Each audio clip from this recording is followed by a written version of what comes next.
Can you run through who you have invited to the meeting? Yeah. Of America, America. and to the republic for which Republic it stands, stands one one nation. nation, under God, God, indivisible, visible, with liberty, liberty. and justice Justice for all. for all. Thank you. That's really hard on Zoom. At least we knew the words, just not all at the same time. It's Right. important. It's very important. What is the pleasure with the consent agenda? I move acceptance. Second. All in favor? You need to, Where's Carly? Do you want me to call each one of them, Carly? Yes, Madeline? we should be doing a roll call on every vote. yes, Suzanne? Yes. Kathy, yes. Our next selectmen's meeting is Thursday, March 4th at 5:30, and I believe there's a budget meeting after at 7. Is that correct? Yes, that's correct. Any selectmen announcements? that was, that meeting was to be at the fire station. Okay. Was that Yes. Yes, my that's right. understanding? Yep. Masked and socially distanced. Are we gonna do both at the fire department or? Yes, we are. We're not going to do Zoom in March, with the exception of the meeting with the school committee, Okay. but we'll talk about that later. We have a request, Christine. Yes, if somebody would kindly take a motion to take the agenda out of order and deal with the abatements first. So moved. Second. Madeline, Yes. Suzanne, Yes. Kathy, yes. Let's start with the abatements. Okay, give me a moment and I'll get Ron for you. I'm gonna pause for 1 second. I think I got the agenda to print. I'm just gonna step away and grab it out of the printer.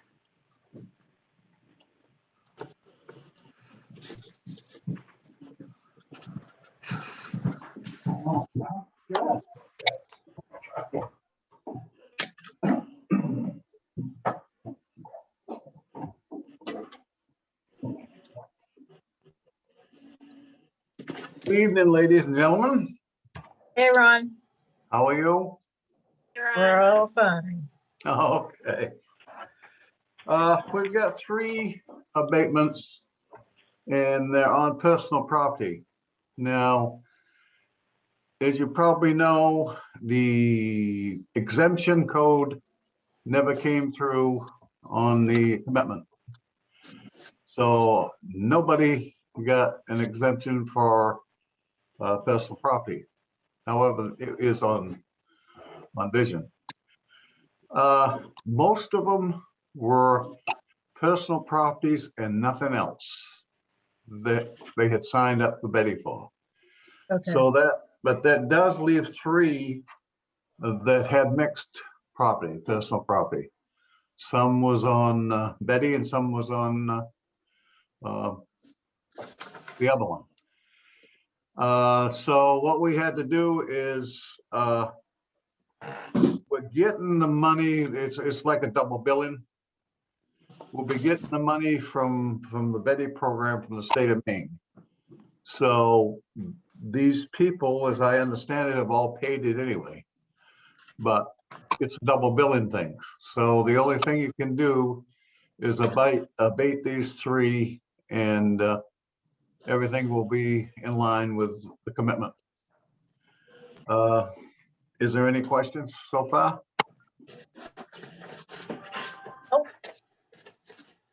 Got it.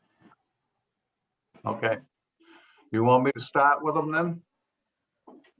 I'm ready. Okay. The first one is for Bill's Garage. As you know, Brandon Hill's been buying a lot of new equipment out there, and rightfully so. With what he had, get this card. The valuation was 191, 175 personal property. The exempt part that he paid amounted to 87,285, and the rest, the 96 was his to pay anyway. So going through with that abatement, it comes out to $916.49. Now, I know it's a steep one, but it's a no wash because the state's going to pay it to us anyway.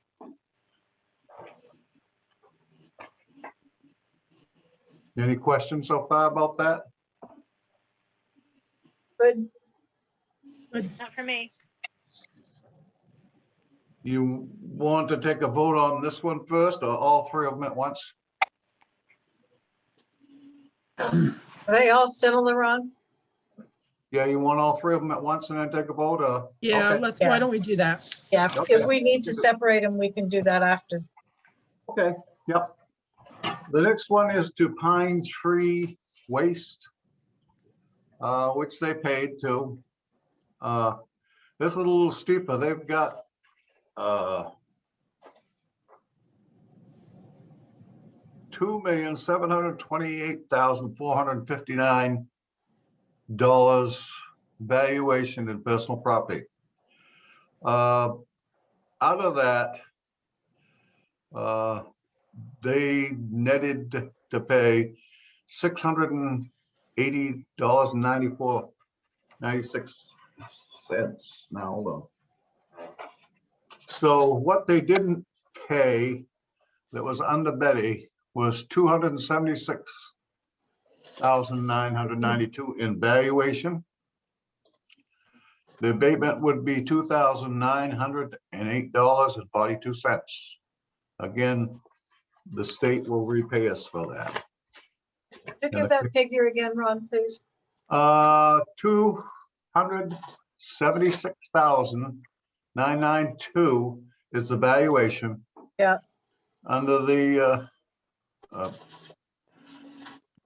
amount that they get back as an abatement will be $2,908.42. Thank you. What was the $680 that you said? 680, maybe I didn't go all the way through it. Yeah, at the very beginning, the first figure you gave us was 680.94. Okay, that's what I was reading off this.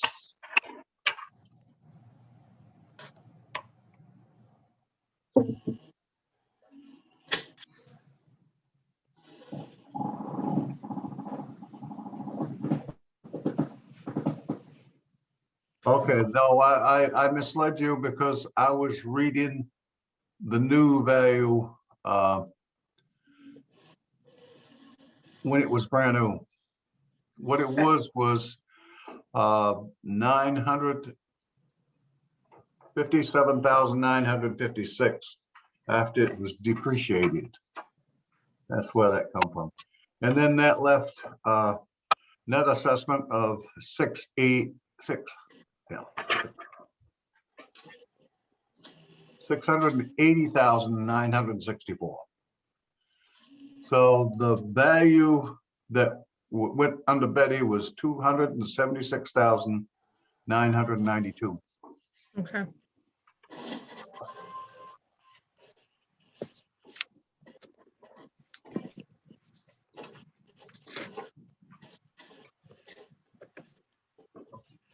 And number 3? Number 3 is William Scotsman Incorporated. It's a sub chapter of BIW, I believe. There seems to be. That would have been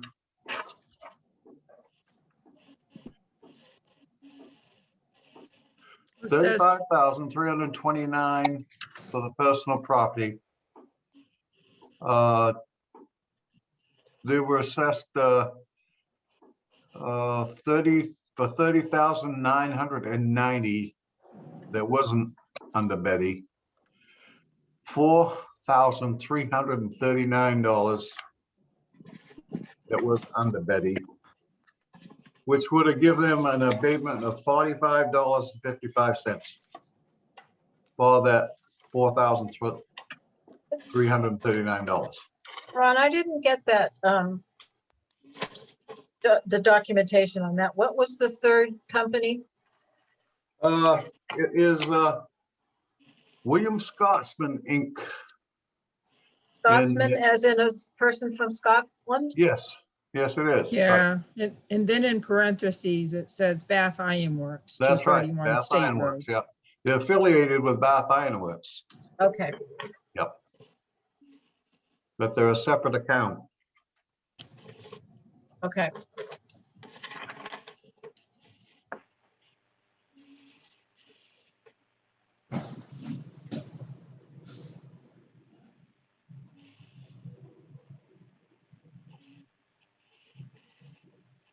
Do someone want to make a motion on these as a,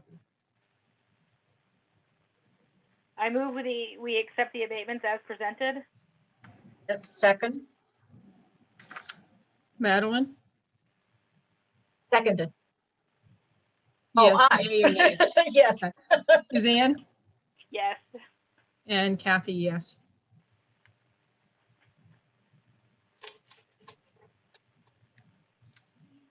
Is that everything, Ron, from you? That is all the best of property. We got, we may have one later. I haven't got it figured out again, and that would be, real estate property. It's not a big abatement, it's a small one. And there was a mix up in the deeds on it. I'll go into it next time we meet, I guess. Okay, And that's it. That's all I've got. thank you. You're welcome. Have a Are good we all evening. set to Thanks, go Ron. back You in too. order at this point? Is everyone okay with us going back to the agenda as written?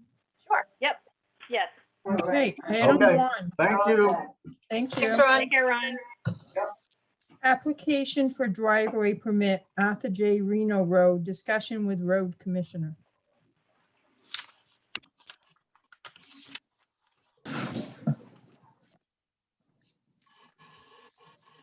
I got all kinds of maps and drawings here, but I'm not sure Is- who wants to start with this. I don't mind starting if that's okay. Is that okay with everybody? Yep. Okay. Well, I just want to thank everybody for your time. My name is Tressa Quinn Ray. I am the granddaughter to Ernest and Eulalia Quinn. They had bought this property back in 1972.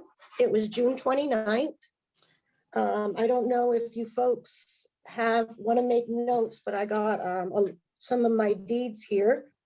One of them's from book 2678, page 239, kind of helps show kind of how the land, my grandparents bought it when I was a very young child, and I grew up there. My father is deceased, so I was able to inherit the land. I was able to stay property owner with my Aunt Patricia Quinn and also my Uncle Horatio Quinn. And I actively have been keeping the deeds. We've had a land transfer with the Market Crystal Strebe that lives in the front. Todd Clockman is on the right. And then, as you know, the Cummings are in the back with CMP. And I have had a couple problems with trying to get a permit. I'm actively want to use this land for myself, not getting any younger. And I'm very heartfelt about it growing up there, where my family's always been there.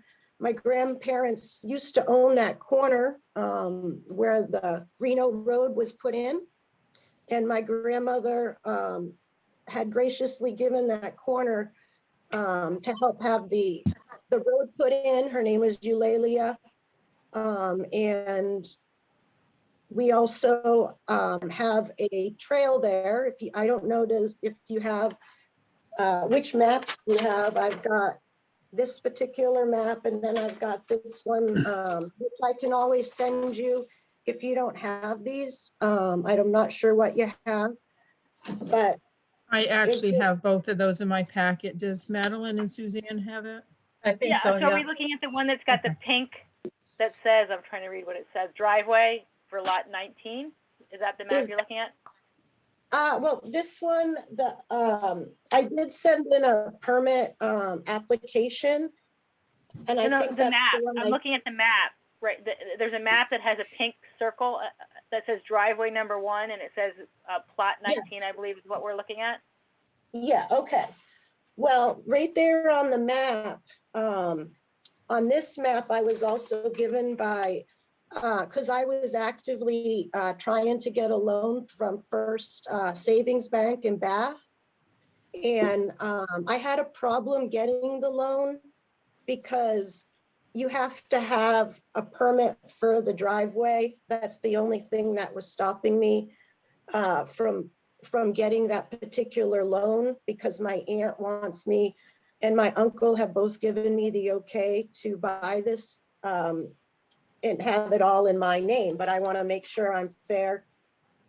And I had talked to, when I was trying to actively get it, we were using Shirley Waddell in Brunswick as our realtor.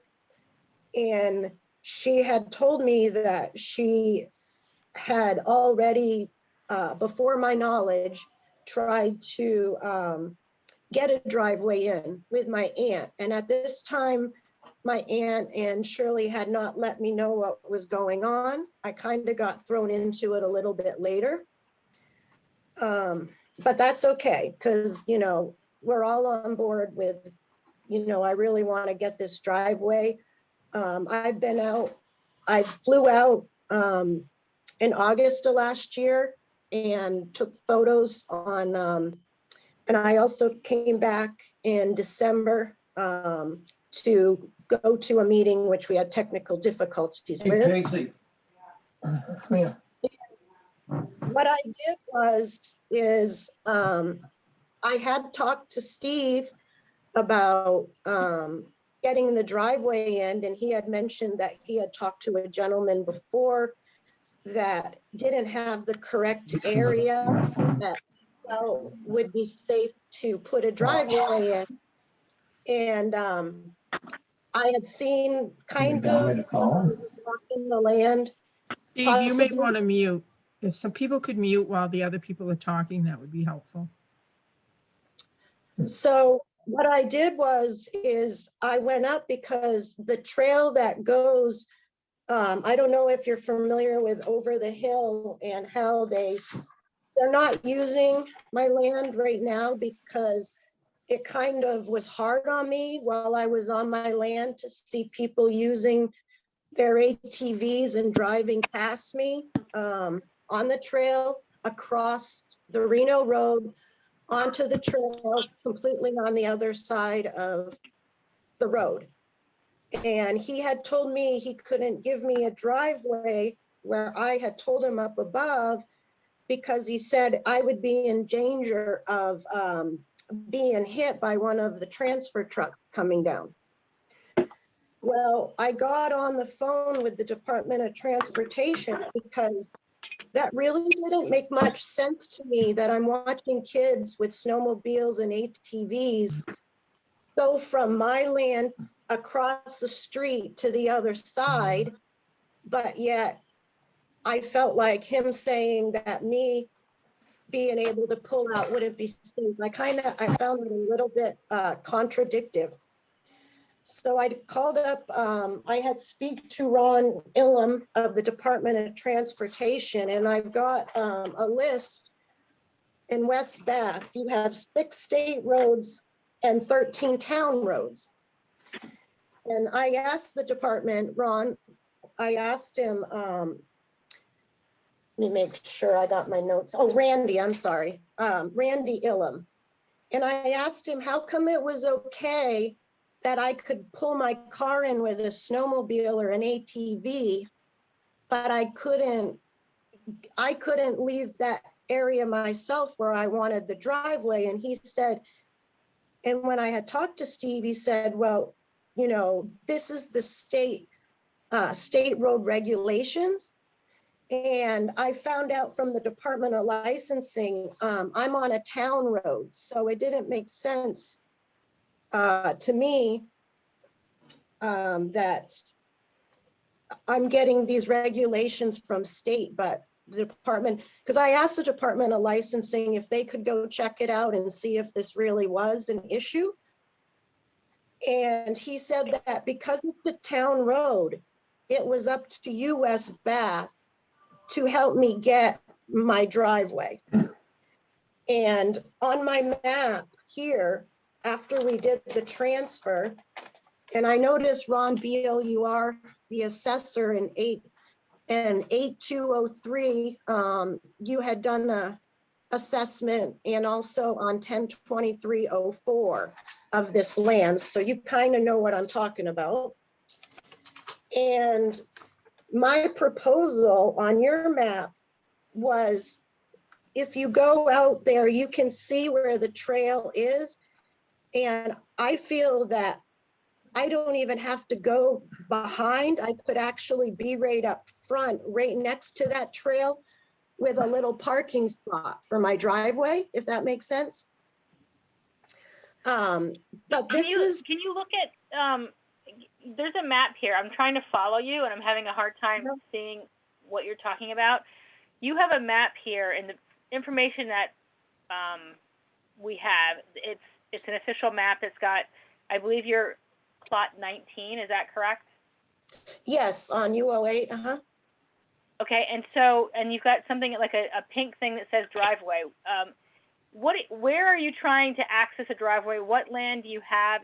I'm trying to figure out what you're trying. Well, if you see where my marker is, we actually have 289.88 square feet going up the Reno Road. And I wanted to, because at the top where the trail is, where you guys have it crossing, I wanted my little driveway to be directly next to your trail right there, still on my property.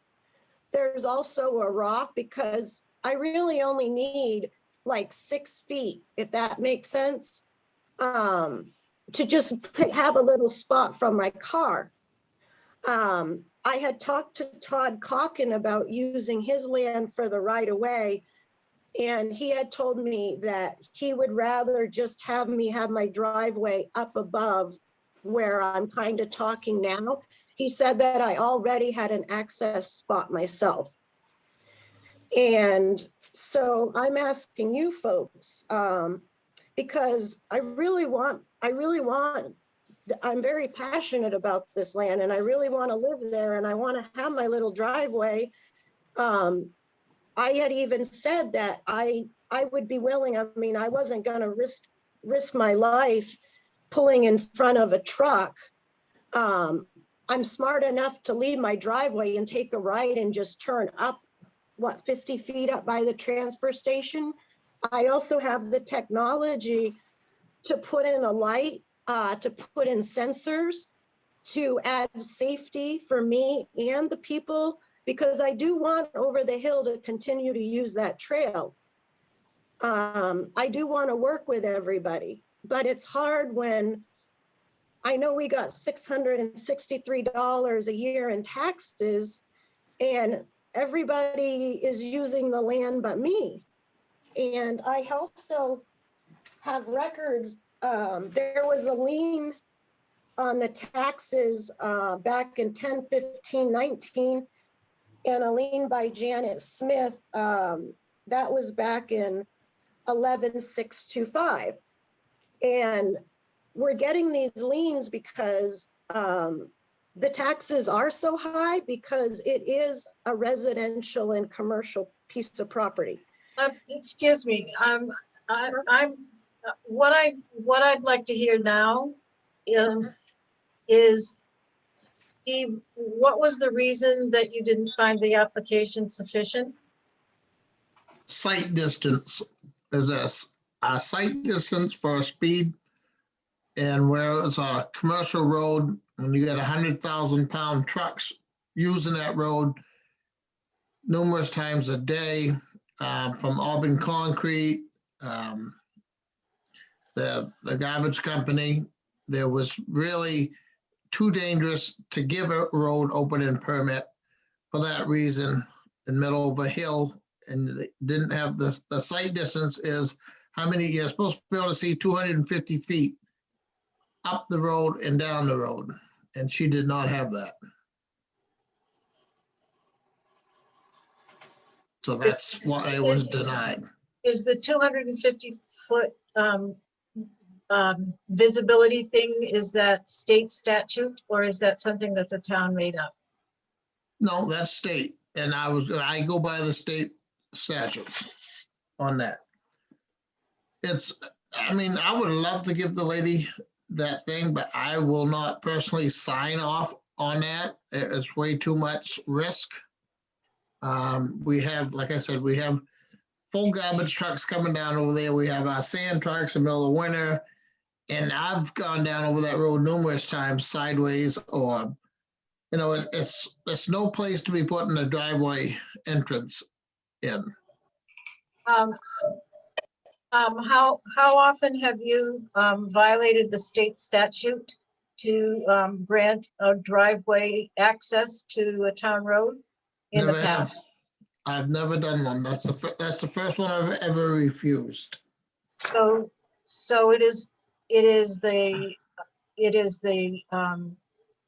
your normal practice as the road commissioner to take into consideration the 250-foot visibility rule that is required by the state? They set that from the speed limit. If the speed limit on that road was 30 miles an hour, it would be 300 feet. If it was 35 miles an hour, it'd be 350 feet. Steve, is there any appeal process to the state or? I don't know this. I don't No, see. it's a town decision. It's a town road, as Tressa pointed it out.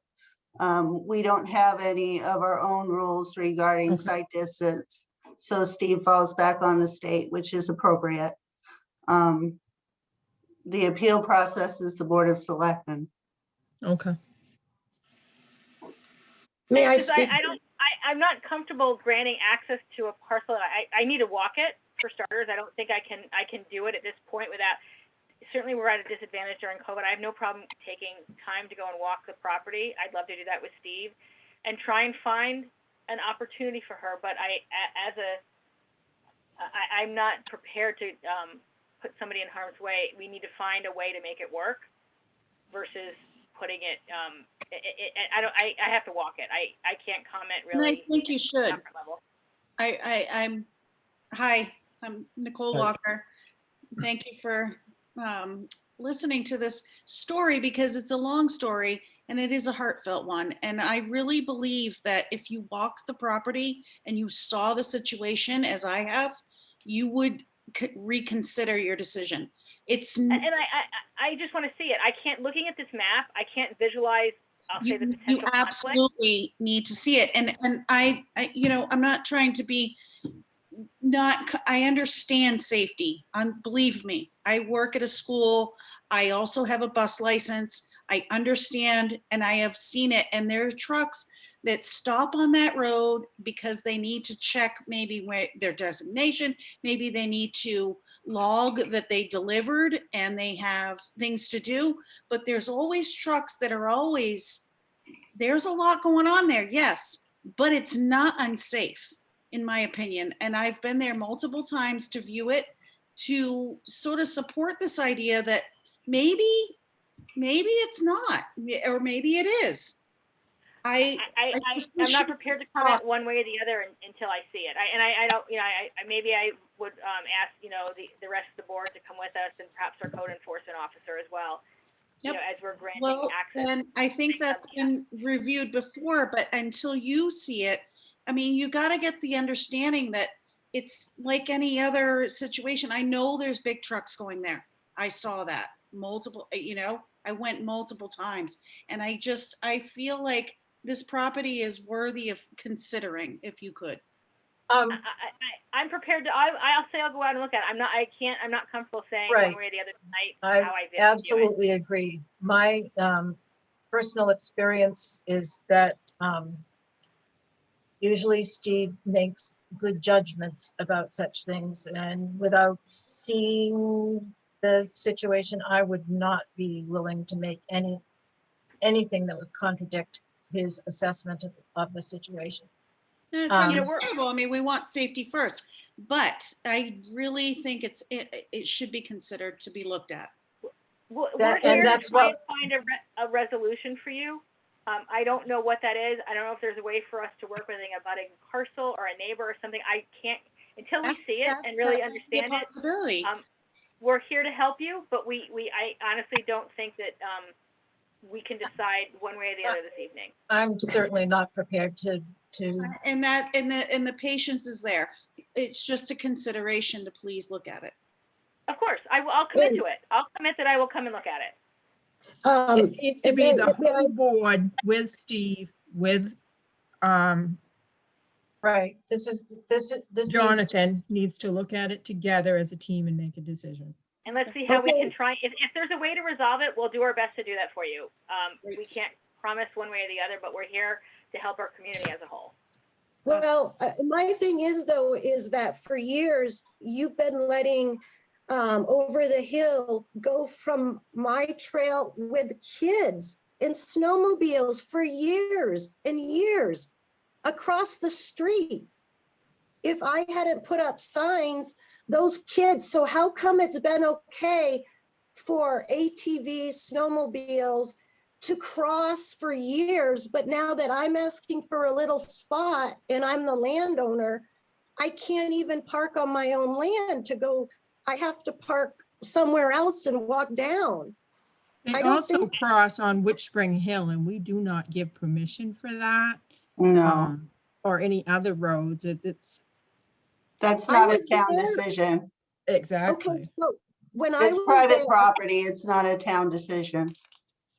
it is. And the thing for me is that everybody's been using it, and it's been in my family, and I've been owner, I'm almost 50 now. And I've watched everybody. The other day I saw on my video that I have up, I saw people crossing, and I asked Over the Hill, how come people are still using it? And guess what he said? Those were out of staters, because all of these maps are on your websites or on their websites. So people are coming from outer state and using these trails. And that's very hard on me. So When I'm we the will- property owner, and they we will told me absolutely come look at it. I honestly, I can't, I'm not comfortably commenting. We will come and look at it. For me personally, I need the ground to be non-icy. I broke my leg last year on the ice, so we will, it's not gonna happen tomorrow. I just need some time for me personally, for the ground to thaw so I can safely get out there. But I'm committed, I believe the rest of the select board is as well, to come and try and see how we can work with you. If there's a way, we'll try and do it, but we can't commit until we see it. okay, my other question is I did ask people to take these maps off so that when I'm coming back in a couple months. And if you folks could let me know what day I would like to be there when you guys go out, I'll personally fly back. And because it's 1.2 acres and it's been in my family before the Reno Road, my thing was, I did feel Steve was a little biased because he worked for Reno Excavating. This is called the Reno Road. I was trying not to be like, but I felt like there might be some personal reasons that were blocking me. And that was kind of hard on me. it was a little bit of a conflict of interest for me, even though I respect him and his view. But if this road, if my land didn't have a trail for all these years, letting little kids, out of staters and everybody cross across that road, how come he didn't stop it way back then? Because that is not a place where private property meets the town road. It's not an official opening in the road. We Right. didn't grant that access. The town didn't And- grant the right. It's a private property. The town does not, except in rare spots where the road, where the trail and the road in a town road actually are similar. The town has nothing to say about it. So that the trails are arranged with private agreements with the landowners. And I have no way of knowing, none of us at this point have any way of knowing what the history is of why that trail is where it is. I'm not a member of the club. I don't think Suzanne is. Kathy? I actually are- am, but are I you? don't drive. Oh, You well, know, then, I think Well, what my- happened from years ago, because I know when I was a teenager years ago, we just made our own trails out through there because the power lines are out there and have just used them. We should have had landowners' permission. Years ago, landowners just let us do it, and I think people continue to do it for years. Okay, but my problem is that this trail is still posted. When I asked over the hill why people were using it, even after I posted no trespassing, he said there's out-of-staters. Well, how would you know if they're out-of-staters unless you saw their license plates? I have no idea. And that's an issue that needs to be taken up with the Over the Hill. I don't know anything about the trails. I don't know, maybe you do, Suzanne, as a member of the club? I've never been on it. We did it just to support the local community. I honestly don't even have a quad. Is this going to be tabled? Well, Yeah, like, so I'm- maybe I can, my proposals, maybe I can put my driveway right where the trail is then. I'm going to move at this time that we table this issue so that we can Until we have a tend. chance to look at it. I agree. There's no comment Okay. that we can make that until we see it. Okay, well, just. I would like to if you say guys that can't- her comment about the trail where it enters and exits. There's a motion on the floor. Okay, I second it. Madeline? Yay, Um, nay? Yay to table. Suzanne? Yes to table. Yes to table. We will look at it. Just give us time. yes, and please realize that it is me going and living there and keeping the Quinn name. And I take great pride in that. And if anything, with 1.2 acres, I should be able to use that trail then as my driveway if it's my own private property. If that makes sense. That, We will take a look at the property when we have a moment to do that.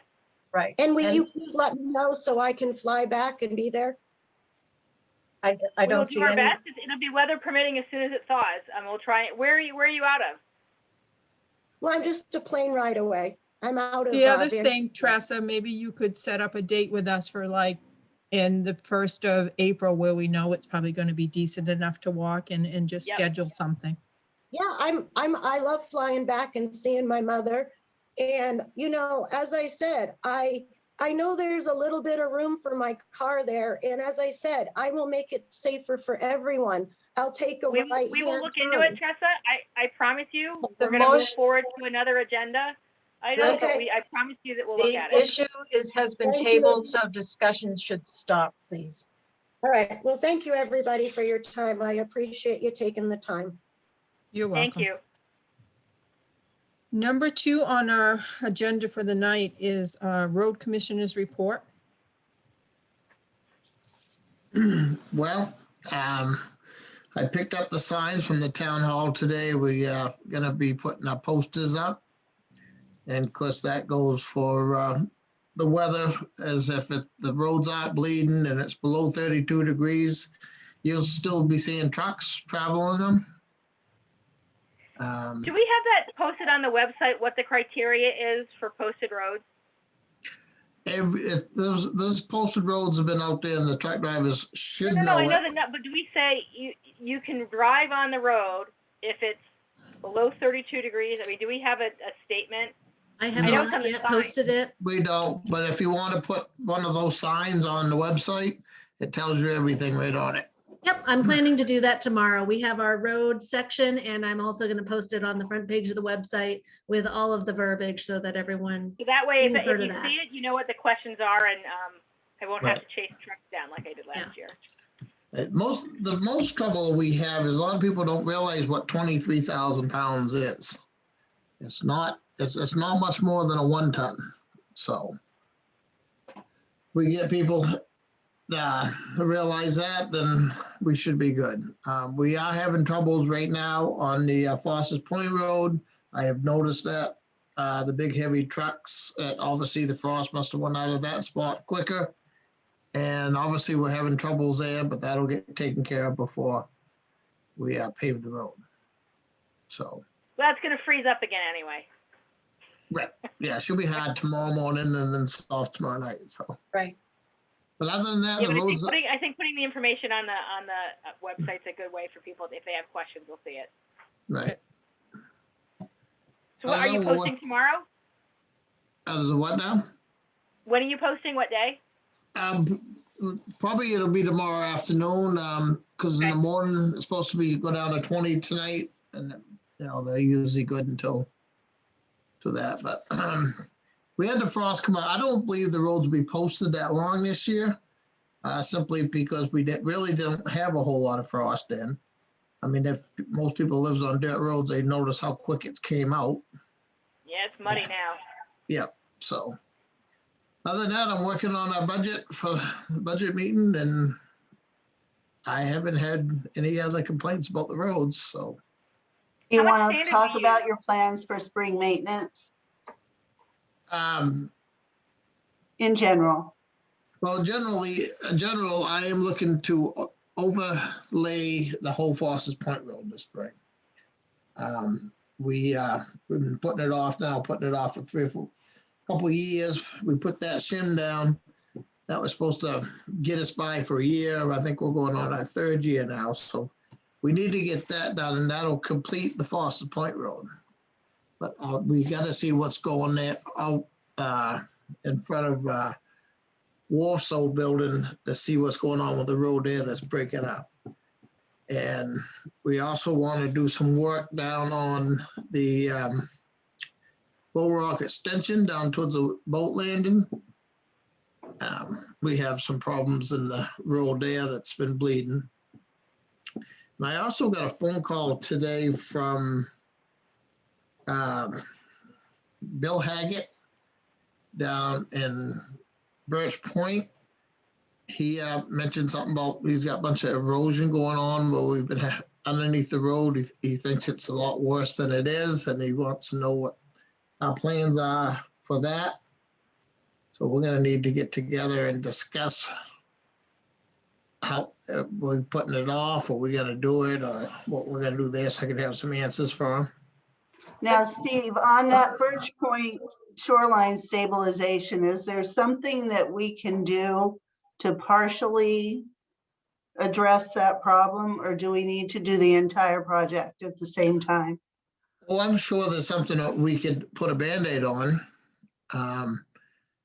If we can do it reasonably where we're not throwing away good money towards the project. But I can get together with Rob Prue if you'd like and ask him what kind of Band-Aid we could do to buy us some time. Yeah. I think that's a good idea, at least for us to have an idea for the budget committee. I think that would be helpful. Yes. Have you- Yeah. Have you had a chance to go look at it after the high winter tides? No, I haven't. This is the Yeah. first I've heard from it today. And Bill said he's had some trees fall down because they're getting undermined. Oh, yeah. So that is top on my list to get down there and Okay. see what's going on, and I can give you a better update from that. I just got the phone call today. Yep. So How much sand did we use over the winter? We have So not far. used much sand. We haven't used much salt. Hill's done a pretty decent job for his first year out. I get nearly no complaints with him there. I've called him. When I call him, he's on it. He'll get right on it. We've had good communication, and I think we've saved a few bucks on salt and sand this year with what we anticipated. Don't speak too soon. We still have March. Yeah, but March, you got your son now. Yes, but in the middle, it's no fun to drive. That's why I stay home now that I'm retired. Right, but see, you gotta remember, March, the sun's much higher, so Yeah. it cleans the roads up much quicker. Yes, thank So, God. Our long, cold nights, I think we got by that and we're good. Yeah. So, other than that, I don't have much more for you. Dave, do you remember when Steve needs to have his March Budget. 18th. March 18th? 7:30. Exact. Precisely.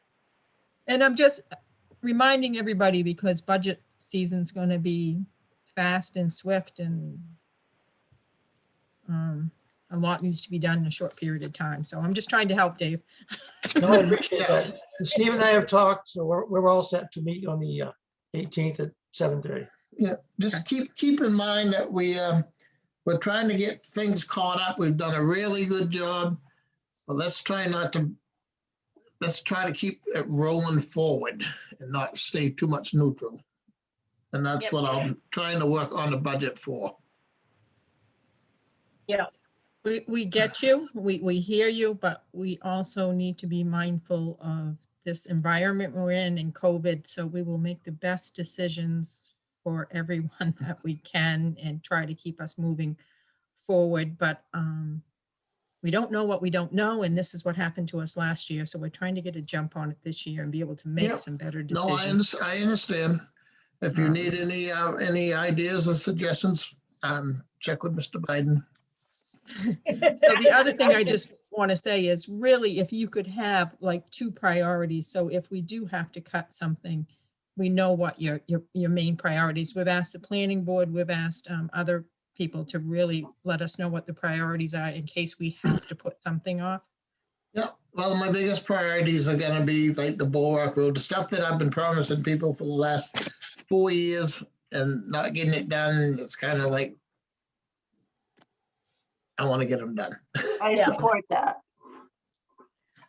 So. And I gotta say, I'm just gonna throw in a jab here, I shouldn't maybe, but our school in our town has done remarkably well with COVID. And that's a big thanks to our school, to Christine and her staff and the townspeople. And it's just a good plug to put it in here. This town's done a remarkable job in the wake of some very difficult situations. So everybody needs to pat each other and everybody on the back.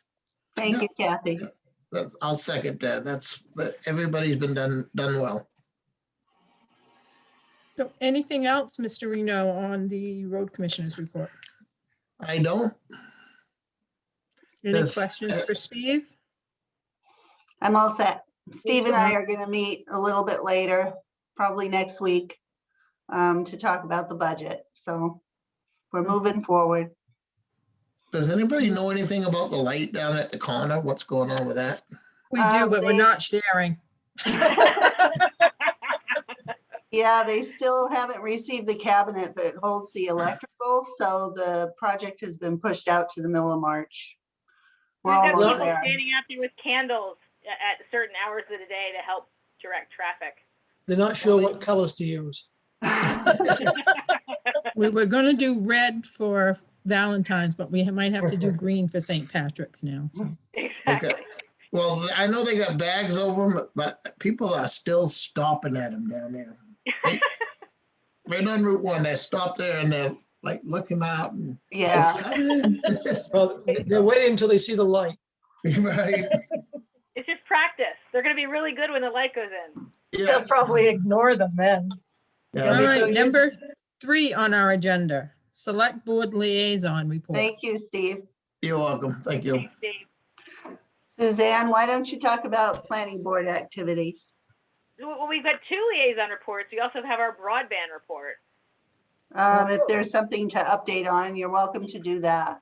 No, just that we had our first meeting and met with the group. I attended a webinar last week with, I think it was like 140 people from the state on there talking about just how other towns are doing projects, what some of the costs were, some ideas. I know we've got some issues on some of our roads that don't have service, and I have some ideas on how we might be able to work on that. I can talk with the group there on trying to get Mountain Road is really, there's no internet service there at all. That's run from the Xfinity Comcast agreement.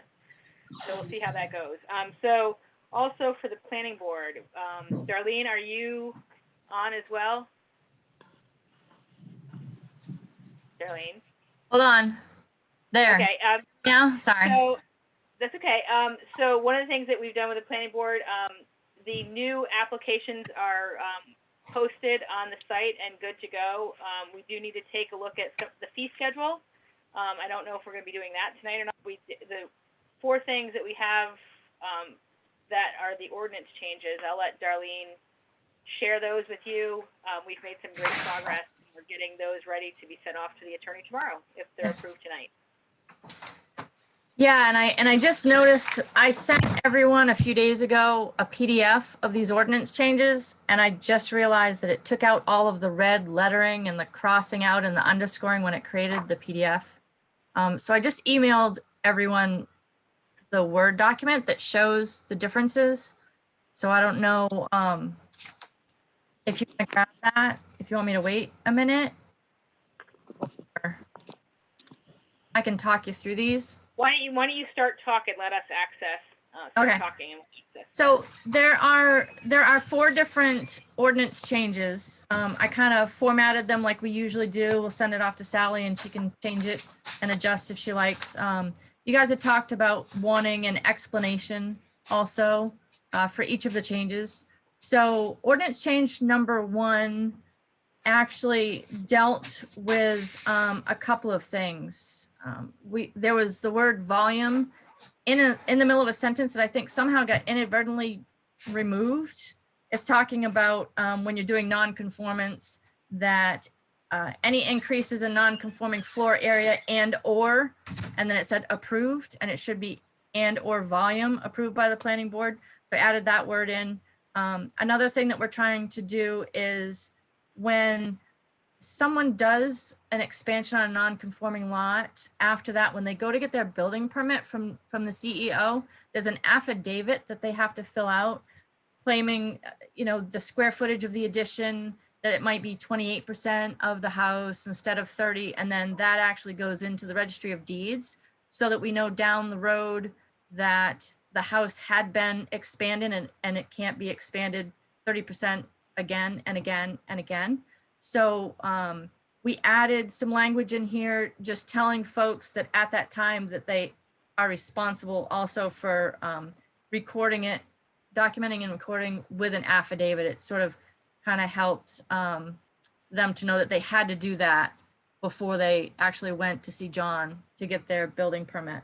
So we added the words via an affidavit recorded, and then it goes on to in the Saginaw County Registry of Deeds. And then we added the words prior to the issuance of a building permit. So that was kind of simple with that one. When we were looking at the non-conformance, we had questions. Has everybody got the document up? Is it okay? Yep. I couldn't find it. I sent it an email maybe 15 minutes ago. Yeah, I got something at 4:48, so last I got. Well, you have the document. So she also sent these I do. out to us, I think, 3 days ago. But the one that she's got, Does this work if I do this? No, Not Can't quite. really read it? Okay, sorry. too old. So let me just try to walk you through them. When Yeah. we're talking about the non-conformance, we always have a hard time because when you're calculating the expansion of the volume or the square footage, we have definitions in the back for like the floor area. And it's always tough when you're doing like a basement. So what basements count as basements and which ones don't? Does a 3-foot deep basement count? Does a 7-foot basement count? That sort of thing. So in the definitions part under floor area, it's very specific. It says the area of an enclosed basement having a flat floor and ceiling height of at least 6.5 feet. So it was very defined so that if a basement has a height of 6.5 feet, then it's considered a basement, and then you would use that to calculate the square footage versus like a crawl space. It's only 2 feet deep. You don't count that as your square footage. So it's pretty clear. When we were comparing to the state section 1000 that the DEP has, they're actually using 6 feet, not 6.5 feet. So we thought that it would be nice to align what we have with them. So where it says the height of at least 6.5 feet, we've changed it to just 6 feet to be consistent with the DEP. And that was for floor area itself. We also need the one for the volume of a structure.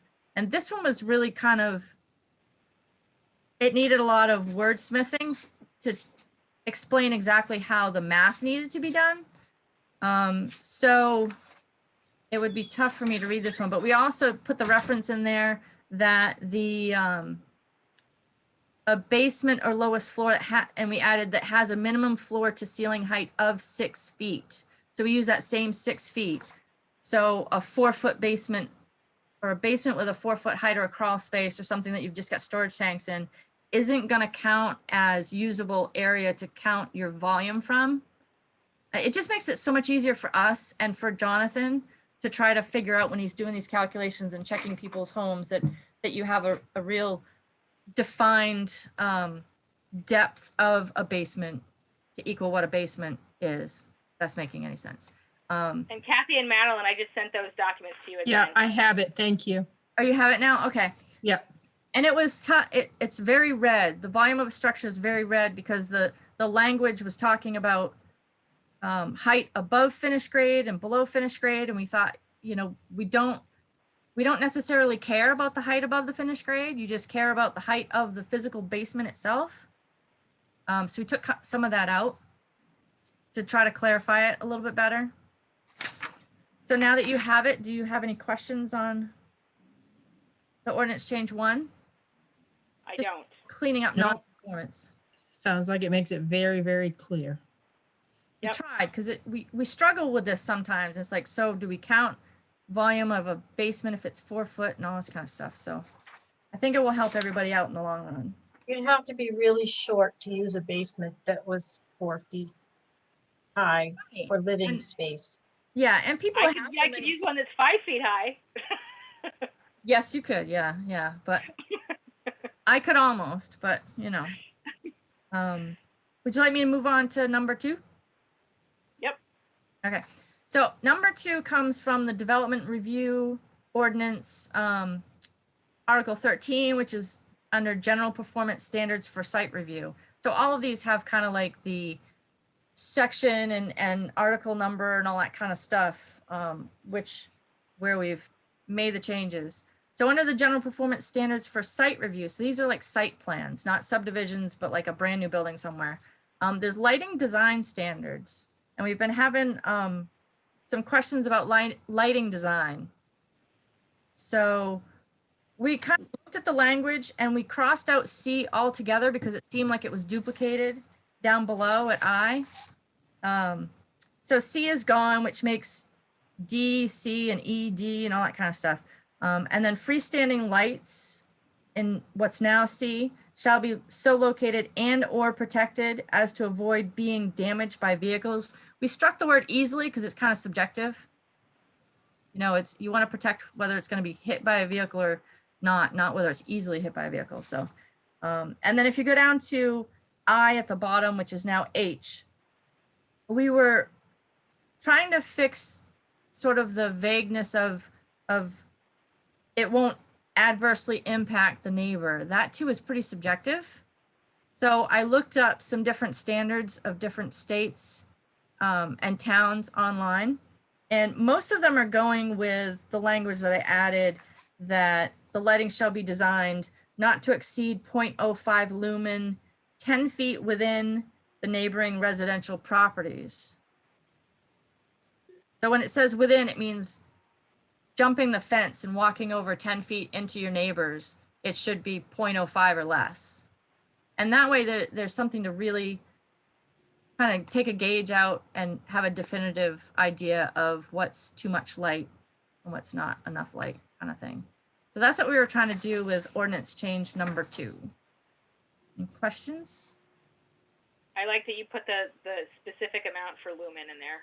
It's not subjective, and I think that's where you get into trouble when it is. Yeah, I think it makes it really tough to try to enforce or check anything is when these things are kind of subjective, you know, because one person thinks one way and another thinks another.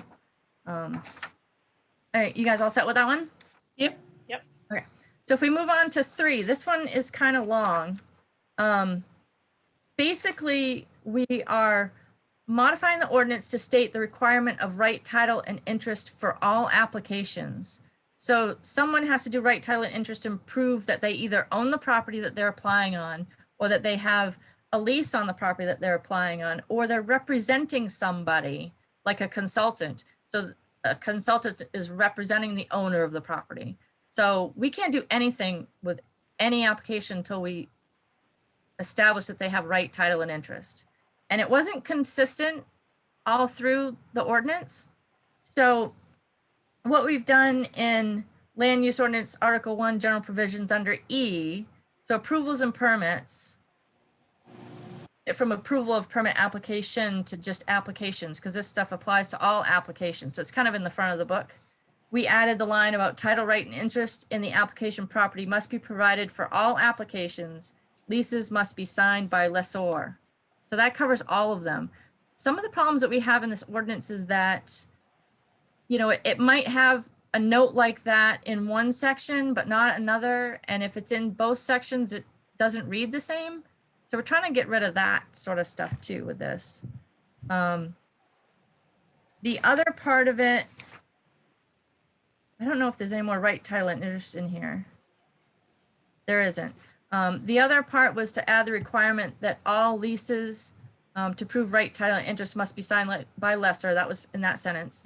The third one is add requirement that any abutter notifications must be certified mail and sent by town staff. Now we've talked about this one before. So a lot of these other markups are about that. And then the fourth one, which is adjust other sections in the ordinance that refer to abutter notifications to make the requirements consistent. So under E4B, which is on that first page, that's adding the requirement. So all required abutter notifications shall be sent to all appropriate parties via certified return receipt mail by town staff no less than 14 days before any hearing. Notification fees shall be in accordance with the current town fees and penalties schedule and reimbursed to the town by the applicant at the time of application. So the town is making sure that the right people are getting notified and that the right people are getting notified with the right address. So it kind of localizes that to make it consistent when it's going out. Because an applicant might not know how to do that and wouldn't have the right address or have the right list and that sort of thing. So this was something that Suzanne and the board have been kind of working on to get it consistent. And then if you look below the I that says amendments, all of these little tweaks are just to make sure that it's talking about certified mail with return receipt. So I3A talks about this notice, return receipt. If you keep going to the next page, page 5, at the top, the AA communications tower, again, in accordance with Land Use Ordinance Article 1, Section E4B, which is the one on the first page, which says that the notifications shall be sent certified mail. And then you move down to the Land Ordinance Article 4, Board of Appeals, A variances, number 4, same thing. I took out the inconsistent language talking about regular mail 7 days prior to the date of said hearing. See, it's different everywhere. And put in accordance with Land Use Ordinance Article 1, Section E4B. If you move down to the bottom of page 5.1 procedure, under preliminary plan for subdivision, Same thing, in accordance with Land Use Ordinance Article 1, E4B. This one says just by applicant via mail. It doesn't even say how many days prior to the meeting. I think, You just standardize all the language. It's a lot of work. yeah, and I just had to find it, search, find it, and then cherry pick it out of there and put it into that Word document. Just again, trying to make stuff consistent. It's not really changing anything. It's just Right, it's just making it consistent. I'm gonna poke my nose in here and with a wonder. Are any of these changes necessary to bring us in compliance with a state ordinance or state statutes? I'm not sure what the state statutes are. Because I had a nightmare the other day about the size of a Okay. written ballot. The size of a what? I didn't hear you. We have to do town meeting by a referendum, which means that we're going to have a written ballot that has all of these things. And it'll be like a 4 to 6 page ballot.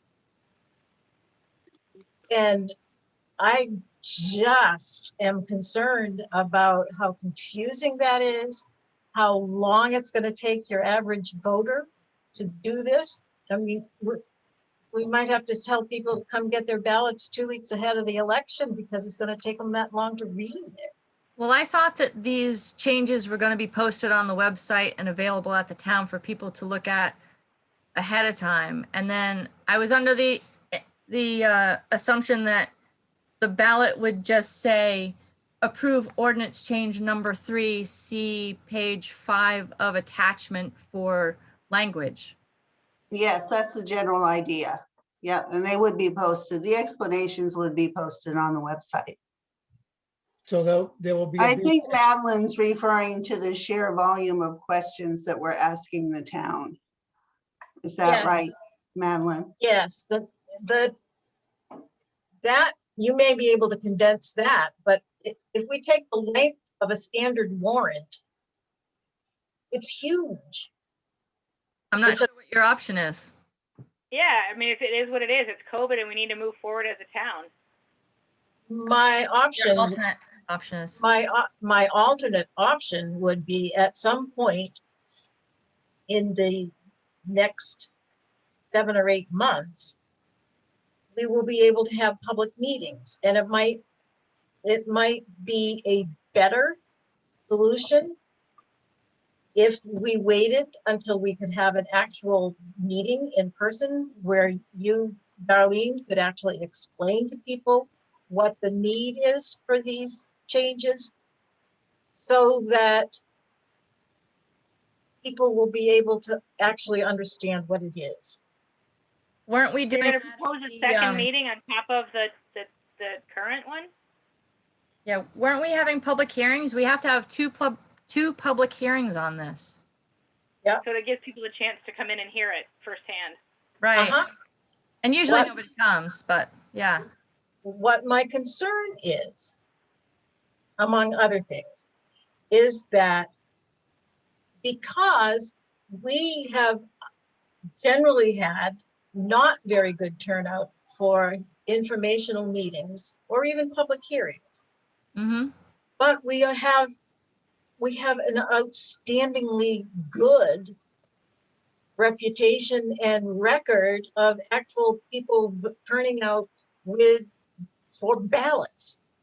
So I'm not saying don't do it. I'm just saying I am very concerned about what this packet of ballot is going to look like for people. And my observation about human nature is that when we are confused, we get cranky. And it's way too easy for people who are cranky to say no, no, no, no, which will not get us any further than we already are. just raising the question. I really am concerned about that. I'm not trying to be obstructionist or anything. I'm just looking at what the size of that ballot is going to be. But these are only, I mean, if you look at all of the language that was put in here, it's 4 pages, 5 pages. So I think, you know, if we're going to post it on the website and give them ample time and have to do required hearings for this, anyone who has any concerns with this language will have the opportunity to view it and discuss it like we're doing right now. You know, we could do it via Zoom as well as a public hearing. It doesn't seem as though there are much of any substance of changes. They're mostly all corrections in wording and making things agree with other sections of the ordinances. I think we could probably tell based on what kind of questions you might get before this referendum town meeting as to what people are asking about. But this is so-called, I think, housekeeping type things. And I guess worst case, if these did not pass for whatever reason, the planning board could also bring them up again later on. But I don't think it's any kind of substantial change in the town ordinance based on what I'm hearing tonight.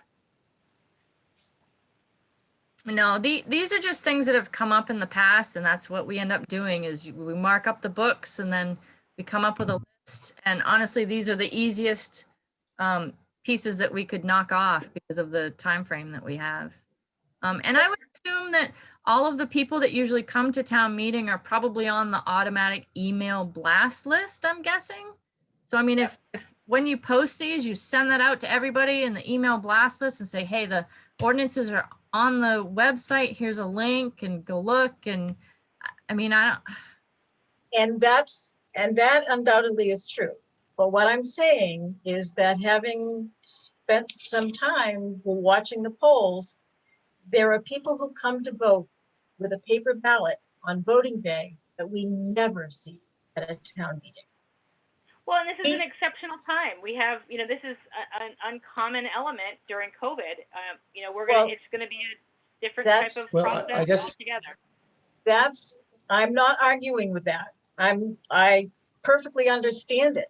But what I'm saying is if you have something that we don't have to deal with now, why wouldn't we wait until it's going to be more like what people are used to? If it's something urgent, well, of course we have to deal with it. But this is important. I'm not saying it's not important. It is important. But do we need to do it now is what I'm saying. And maybe you think so. I see no harm in doing it now. I kind of like David's idea that if people have questions and it doesn't pass, we can certainly, I don't necessarily want to have to host another meeting, you know, 7 months from now. I'd like to see, you know, if we get the chance to service the town in one meeting, I think that's a better alternative. Yeah, and we do have more ordinance changes than this too, Madeline. I know, which is why I'm suggesting that put them together, do them all at once because you're doing such good work. I just don't, I would hate to see it just kind of go down because people get frustrated with the ballot. I don't think it's going to go down, though. I think it's a good way for people to actually see it. And I don't necessarily want to pause the progress we're making.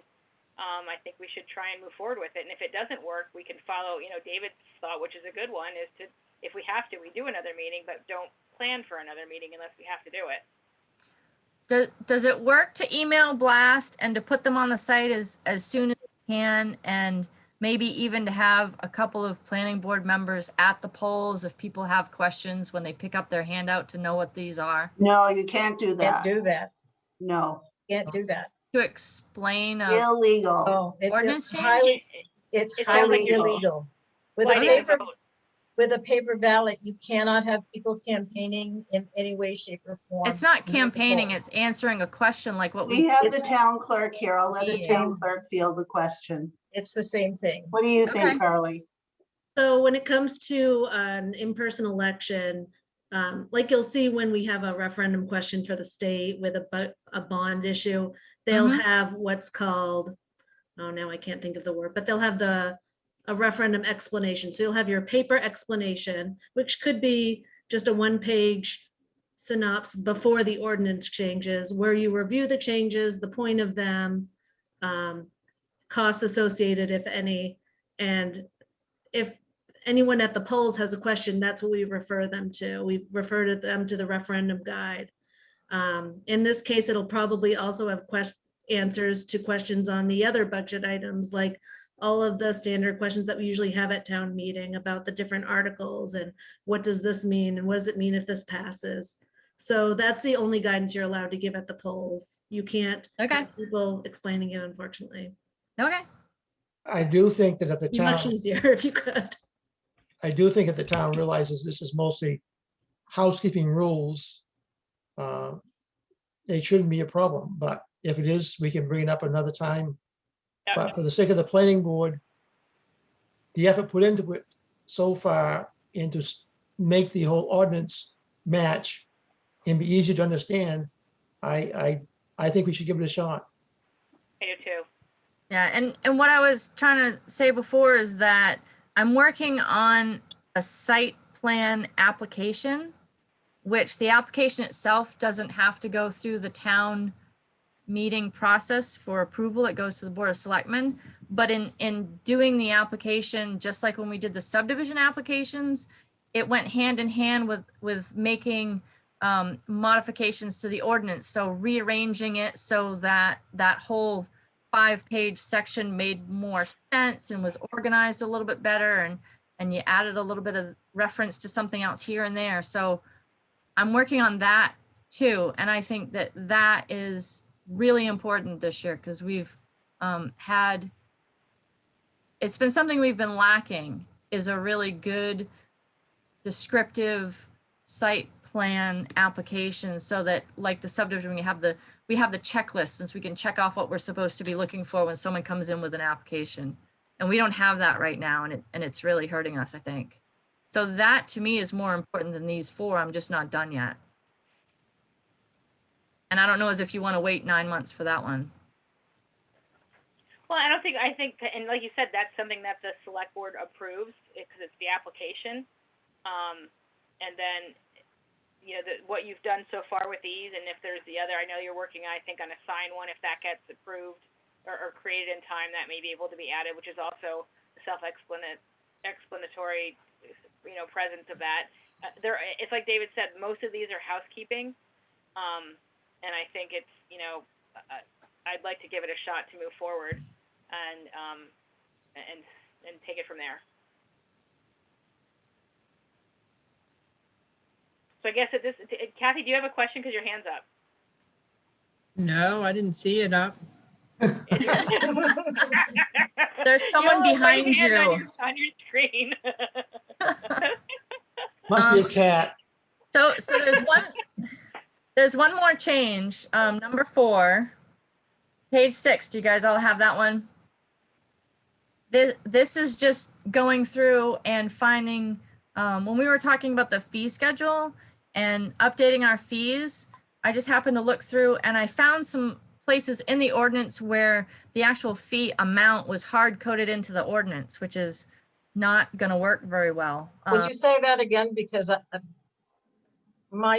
my computer froze or you. Oh, okay. Yeah. So ordinance change number 4 is to remove hard codes of application fees out of the ordinance. So it might say in one section, the fee is $100.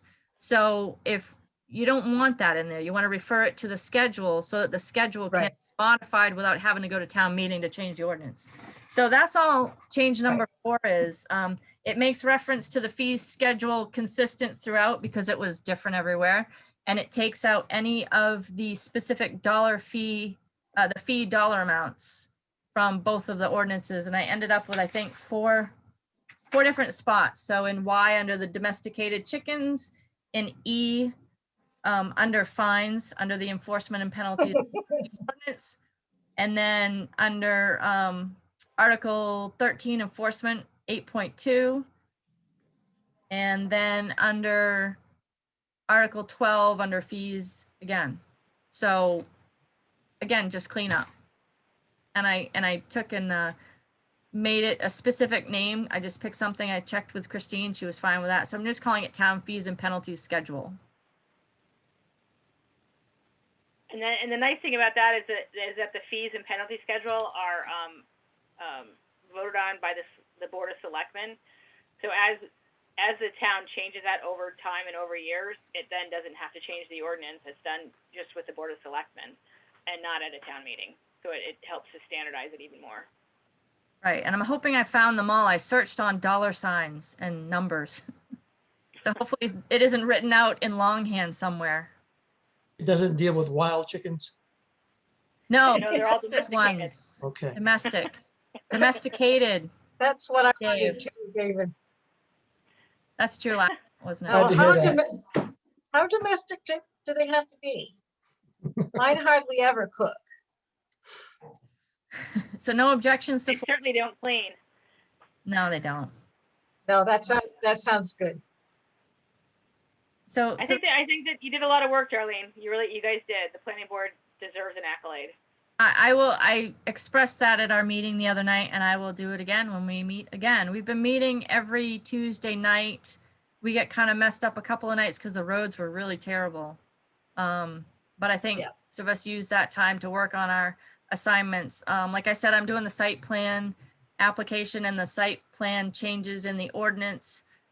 Jerry's got, he's doing signage, different signage in town, which is really important. I think that's one that gets John a lot. Jeremy is working on some of his road stuff, some road standards. Jim was kind of done with his list, so we're still kind of plugging away. What again was our drop dead date for getting stuff to Sally? I think I've The 12th? dates down. I'm sorry, I don't have that in front of me. I had March 12 ordinance changes to lawyer first, and then I think at the last meeting there was a different date of like, Yeah, when I found out that the warrant article was just gonna have generic language referring people to the ordinance change in a separate place, yeah. that moved the date further down. Oh, excellent. So is it April something now? Yes, but I'm sorry, I can't remember the date that I gave you. Okay, I can look it up. that's fine. Yeah, if you Stick could with just the get that to 12. me, that'd be great. April 12? No, I said stick with March 12th. That sounds right. You'll be on target. I think it gave you an extra month. Yeah, well, we're still working pretty hard on it, so I'm not slowing down. I just want to make sure we're not missing it. That's all. Any more on the select board liaison reports? Not at this time. Town administrators report. I don't have very much tonight. The reval RFP is ready to go with a lot of help from Juanita. I really have to thank her for that. It's nice to have somebody with expertise that can, sort of point us in the right direction and create something that really works for West Bath. So I thank her for that. So Sally will be reviewing that. I had a conversation with Scott Funston. He's the one that made the complaint, or initially made the complaint on Campbell's Pond. John and I spoke with him last week. He is no longer interested in pursuing a noise ordinance. Because, yeah, I know you are. I'm just saying that for their purposes, his and his neighbors' purposes, they're no longer interested in taking that route. They're looking for a different route. Doesn't mean that they wouldn't support a noise ordinance if we created one. But that's not their main goal at this point. I would love us to continue that noise ordinance because we Yeah, have several we will. members that had concerns about just ruckus happening and not being able to. It's going to come up again. Oh, it will, Yeah, for I sure. think it'd be good if we could figure it out. But yep. And that's really all I had, other than just mentioning the email that I sent out a few weeks ago concerning the ICS 402 that's offered by Saginaw County. Training for the Board of Selectmen to allow us to qualify for FEMA grants in the event that we have a major storm that causes damage, that sort of thing. Madeline expressed interest in attending the March 9th Zoom meeting that's from 6 to 8 p.m. to become qualified. I didn't know, Suzanne or Kathy, if you were interested in attending. I would be March glad to. 9th. I would Okay. definitely like to. All right, I'll And let what time- Sarah know and I'll What sign time is you it up. on March 9th? Pardon me? What time on March 9th? 6 to 8 p.m. I can do that too. Suzanne, you have a planning board meeting on March 9th. Just saying. Does it affect if we all have to be certified or Technically, you're supposed to. I think I'm gonna do the training. Okay, I think Well, it's then my I'll get all of you primary signed up. responsibility here versus being the Yeah. liaison. and that's all I had tonight. Future agenda items, do we have anything for that? Not really. Just a reminder that for the next month, we'll be meeting every Thursday at 5:30. I Right. look forward to Thank it. you. At the fire hall, followed by the Budget Advisory Committee at 7. There may be a change in time for the Budget Advisory Committee meeting with the school. That hasn't been determined yet. But right now it's scheduled for March 11th at 7 p.m. They would be joining the meeting via Zoom. So that's probably a good opportunity for us to have another Zoom meeting as well. Yeah. Probably be easier. David, didn't you want to have all your meetings in person? At this point, we're planning on having all our meetings in person, except for the school on the 11th. That'll be Okay. a Zoom meeting. David, what's the date for the library? 25th March That's 25th? at 7 o'clock. Unless, And if we can- all these are gonna follow all of the selectmen's meeting, right? We're just yes, gonna go from one to the next. yes. Yeah. If there's a chance for us to meet earlier, say at 6, we will do that on a week-by-week basis. We'll find out how things go along. Sounds good. Under other, I just wanted to bring to people's attention again, and this is frustrating because I feel like this is the 20th time I have done this. There was another article in the Times Record about Brunswick bringing their trash to West Bath. And every time we meet with them, they say it's not happening. But there was another article. So Bring them back. Bring them back to a meeting. Yeah, I think they should. I think they need to come to the next meeting. I have How heard is- that also. I have heard that also from other people. yeah, I was gonna, I could kick myself because I was gonna cut it out and take it down to Christine and I didn't, and I can't. Yeah, was I within the missed that last 2 article, weeks. Kathy. When was it? It was It was within the last week. last 2 weeks, Okay, but it did talk about Brunswick closing their They'll their enter. dump waste or whatever, and that trash was going to be taken to West Bath. Again, I have issues with that. I feel like We they're need- not we being need them to- truthful. Yeah, we need to find out what trucks are really coming in and out of there at 3:00 in the morning. Mhm. I'll contact Erica. And the contract with Pine Tree didn't allow that, as I recall. Other towns' trash. Well, I think we It really did. have to put also some time limits on them. They should not be making that much noise at that early of the morning. I mean, people Right. need to sleep, they need to rest. And again, that noise ordinance, I think, is going to be extremely important for this town as we grow and get bigger. You asked them about that 3 months ago, Kathy. They should Right. have an answer for you now. Right. I can see if I get a couple of Boy Scouts to do a service project and camp out there one night. No. They should give us an answer. And, Well, you- they're saying can it's be not on my happening, land. and it obviously is. So, and they need to be, just It's just because, frustrating that they're less than transparent about it. just Yeah. because they've changed management doesn't mean that the contract has changed. Right. I think the contract said they could have other people bring, because I read the contract. It I don't did. remember. It said they can actually, we can't stop them from bringing trash. I did read the Correct. contract. I don't think it referenced a time though, did it? I No, don't think that was in there. It didn't, that- but my I'm thing not is, saying that it I shouldn't. think it I just was. think that we need to address it. well, just be honest with us, because if we're gonna have other towns bring in their trash here, we may wanna word our next contract differently with them. Because we are a small town, we can't take everybody's trash At all from all hours. surrounding towns and cities, so we may want to renegotiate when that contract is up. And coming up in this half hour, there's been an increase in the number of people getting out. Kathy Jacobs, yeah, I think you've got some, you need to mute your, getting Beginners feedback. at land and themselves.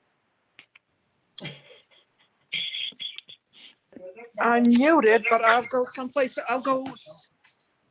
else. So I just wanted to bring that, Christine, to your attention, that there was another article, but I know we can't stop them, but again, just, I think transparency and honesty goes a long ways. okay, I'll contact Erica about that. See if they can come to the next meeting, which will be at the firehouse on the 4th. Other, if I may, Christine, what kind of an update can you give us, the public, on the proposed solar farm on the town property? Anything you can say about that tonight?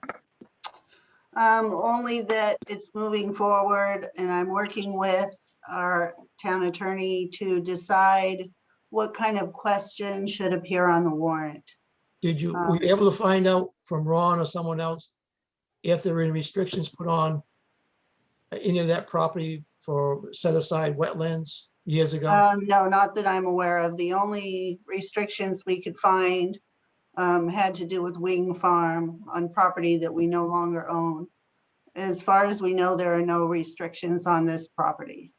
Okay, thank you. Any other? I got nothing. I'm good as well. Anybody want to make a motion to adjourn? Do we need the executive session? We do need the executive session. We do, okay. I move that we enter into executive session pursuant second that. to I have to do the whole thing, MRS section 405-6C, to discuss lease terms for a prospective solar project on town property. I second that. Okay. One All in other quick favor? little thing, if I could, Christine, Mhm. when you can you give us an update on more information on the solar farm when you can? Oh, yes, definitely.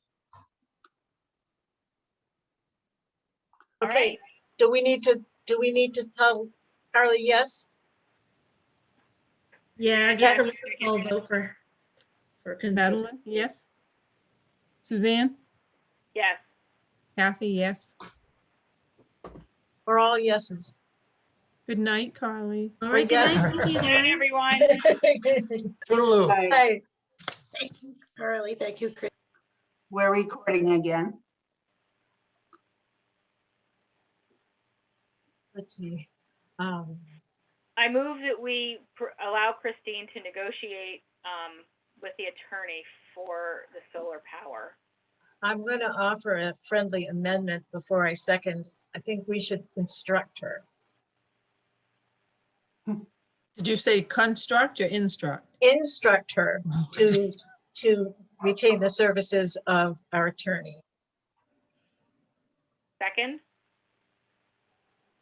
Well, I think I need to amend that and second it, but we'll let Carly figure out what we did. Yeah, she's not here. but she's got All the in recording. favor? Madeline, yes. Kathy, yes. Okay. Okay, Is that it? that's See you next it. week. I have to go take care of my wild chickens, so. I just want to be perfectly clear. Next week's at the fire station. at Yes. 5:30. Yes. Yes, Okay. 5:30. Gotcha. yes. All right, thanks, everybody. Thank Thanks, you. Yeah, everybody. Thank you.